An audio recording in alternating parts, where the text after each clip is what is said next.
Hello again. This is video 3. The what I want to talk about today has to do with Israel and its connection with the Sabbath.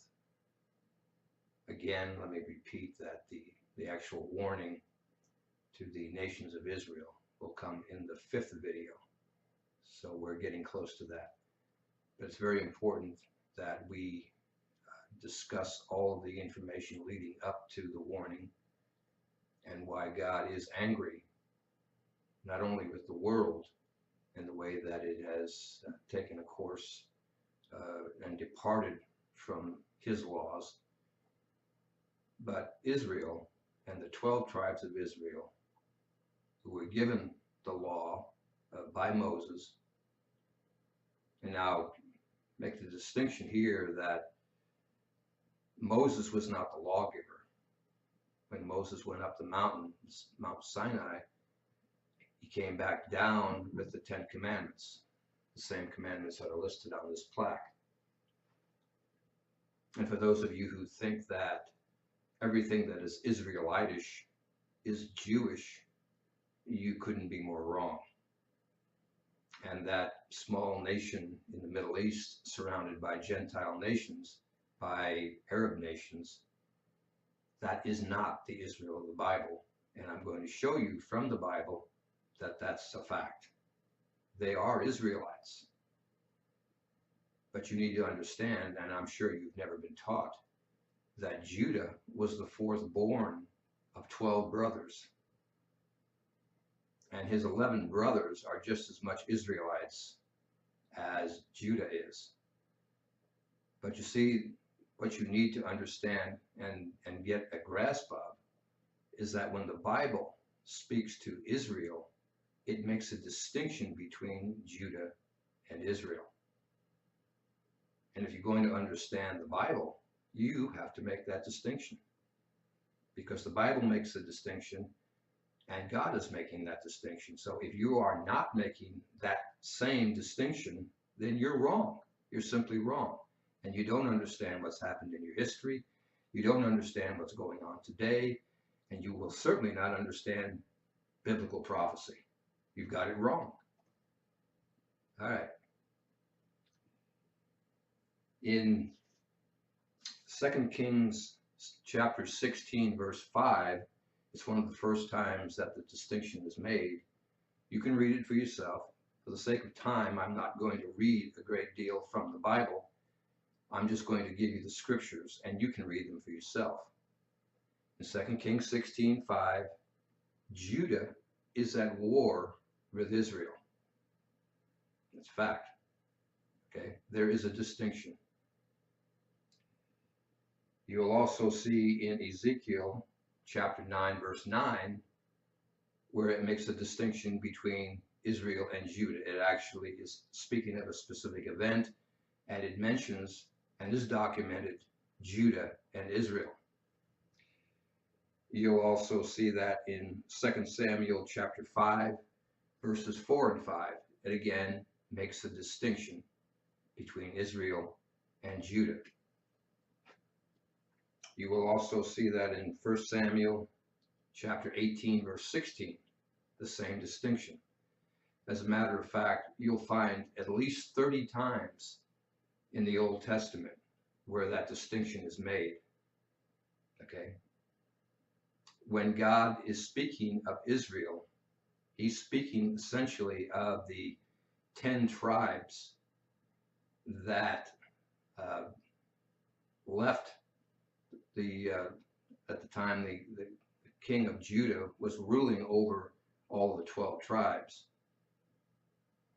And the 10 of the tribes decided that they didn't want to be ruled by this Jewish king any longer. And so they left. And to this day, they have never considered themselves a part of a Jewish kingdom. But don't forget, you still have to make the distinction. There are 12 brothers, there were 12 brothers rather. They all got married, they had families, and over the years, they grew into nations. in the concluding remarks of this particular video, you will see that there are Israelitish nations all over the world, and they are Israelites. Okay, they are identifiable, and we make that identification easier for you. And again, what you believe is your business. You can either believe the truth of the Bible, or you can go on believing that Judah is Israel and there is no one else. And you're wrong. It's just that simple. You're wrong. You have to make the distinction. God makes the distinction. The Bible makes the distinction. And if you're going to understand what's going on, you also have to make that distinction. There's just no other way to do it. Now in Exodus 31 verse 13, God tells us that the Sabbath is a sign between himself and the Israelitish nations. But understand as well that the Sabbath isn't just for Israel, because if God is not a respecter of persons, as we pointed out in video 1, then he's not partial to people. He's not bigoted. Why would God, who is the creator God, create human beings, allow them to grow and expand into families and nations around the world, and then make it so that only a few people on the planet have to keep his law and no one else does? And how ridiculous is it to think that if Judah had 11 brothers, why would God say, well, Judah, you have to keep the law, but your 11 brothers get a pass? It's absurd. It's ridiculous. No benevolent God who is extremely intelligent would do something so stupid. And of course, he hasn't. Everyone is under God's law, regardless of who you are. And the Sabbath clearly is defined in Genesis. In Genesis chapter 2, verses 1 through 3, on the seventh day, God finished all the work that he had done. And on the seventh day, he rested. And God blessed the seventh day, and he made the seventh day holy. Okay, seventh day. That's on your calendar. What's the seventh day of the week? It's Saturday. It's not Sunday. Sunday's the first day of the week. I don't think your calendar is any different than mine or any other that you've ever seen. He didn't rest on the first day and then work through the rest of the week. And that he didn't expect you to do it either. He rested on the seventh day, which makes a whole lot more sense. You do your work and then you rest. You don't rest and then do work. It's just backwards. And God, who thinks very clearly, does things in an orderly way. So those of you who call yourselves Christians and keep the first day of the week, you're just simply wrong. And what you're doing is not biblical, and it's not what God has asked you to do. It's the fourth commandment. Remember the Sabbath day to keep it holy. And go back to Genesis 2 and read what God made holy. He made the seventh day holy, not the first day. And there's not a human being who's ever walked the earth who has the authority to change what God has made holy. It just never happened. The truth of the matter is, although they'll never admit it, at least not vocally, it's the Catholic Church who changed the seventh-day Sabbath to Sunday. It's in their literature, but of course their literature essentially is locked away in their library somewhere in the Vatican. But they admit that they changed it. And if you would rather believe men over your Creator, that's your business. You can do that. You're going to wish you hadn't by the time it's over, because those people who refuse to believe God are simply going to get themselves into a lot of trouble. And this is what's been happening for nearly 6,000 years. People refuse to believe the truth. They just don't want to believe God. And what I've been doing here is just reading scriptures from the Bible. It's God's truth. It's not my truth. I'm not asking you to believe me. I'm asking you to believe God for a change. I'm asking you to inquire of God. What is his opinion? This world is in turmoil. This country is a mess, and it's getting worse by the day. And you have no solutions. You don't know anyone who has any solutions. God has the solution. And then there's God's solution, and there's nothing. If you don't rely on God to help you through this, you're just simply not going to make it. You're just not. I will get into the warning with a lot more detail, as I said, in the fifth and the final video of this series. But again, I want to emphasize, Judah is not the Israel of the Bible. If you continue to believe that, that's your business. You're just wrong. Okay? Read these scriptures that we've presented for you in Genesis. And you'll see very clearly that there were 12 brothers. They became nations, and they exist today. The predominant nations of Israel today are, believe it or not, America and England, and also to some extent Judah. America are descendants of Manasseh. England are descendants of Ephraim. Manasseh and Ephraim were two literal brothers. They were sons of Joseph, the 11th born son of Israel. And then when you read the prophecy, that's listed in Genesis, and it's in Genesis 48, you'll see that Israel, who was in the latter part of his life, and he was nearly blind, for all intents and purposes he was blind, he instructed his son Joseph to bring the two sons to him so that he could bless them. In those days it was customary for the head of the family to bless the sons so that they would carry on and do so in a more productive way. It was very important at those times. And usually the firstborn son received the greatest part of the blessing. And you'll read in Genesis 48 where Israel crossed his hands and put his right hand on Ephraim, the younger of the two sons, and put his left hand on Manasseh, the older son. And then he goes on to say that Manasseh certainly would become a single great nation, but Ephraim would be greater and would become a company of nations.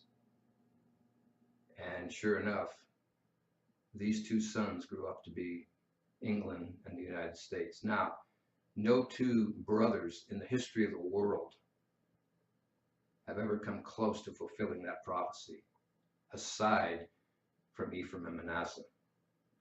And history shows us how close Ephraim and Manasseh, or the United States of England, have been, especially over the last few centuries. No one can deny that. Or you can deny it, but again, you would be ridiculously wrong. It wasn't too long ago that Ephraim, or England, the United Kingdom, was in control of 2/3 of the commerce that went on in the globe. They had harbors and ports all over. The gateway to commerce was essentially controlled by Ephraim, or England, not too long ago. And beginning, I suppose, with around the time of the Revolutionary War, that changed, and Manasseh became a single great nation and still remains predominant today, even though the United States is failing. The nation of America is collapsing. And for the same reasons that England collapsed, the Romans collapsed, the Greco-Macedonians, the the Babylonian nations, the Persians, they all collapsed for one reason, and that is the immorality, the debauchery that set in. And the same thing is happening to the United States today. The United States is basically a finished nation. It's finished. And it's not going to last much longer. All right, that concludes the third video. And the fourth video will have to do with false religious leaders.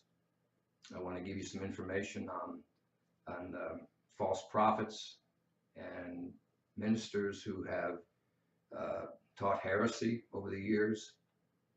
And that will conclude all of the foundational information. And then in the fifth video, the last video, will be the biblical final warning to the world, and most especially to the nations of Israel.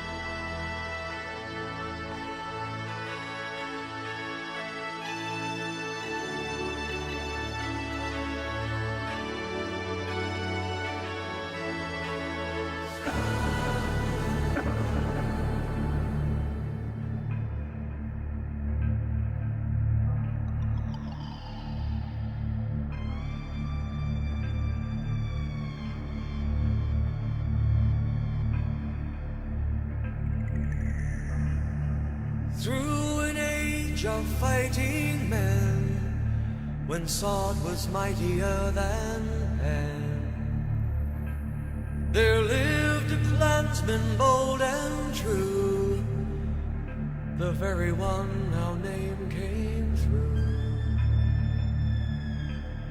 Born of bloodline dating from the 100 battles warrior come, Gaelic Viking in his veins testify his battle fame.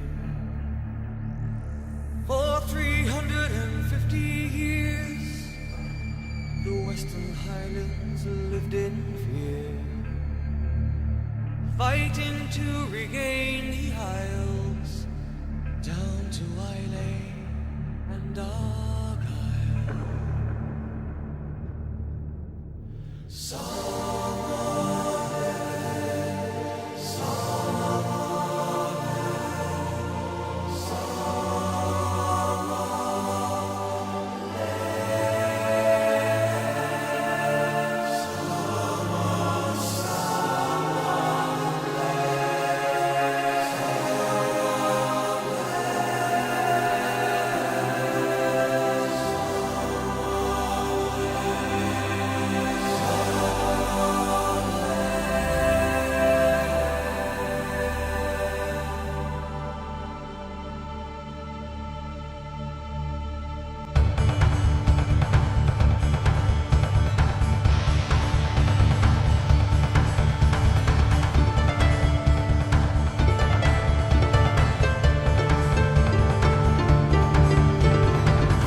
Loch and Dark Fiorn, battling till his life he shed, leaving the throne to the sons of Summerland.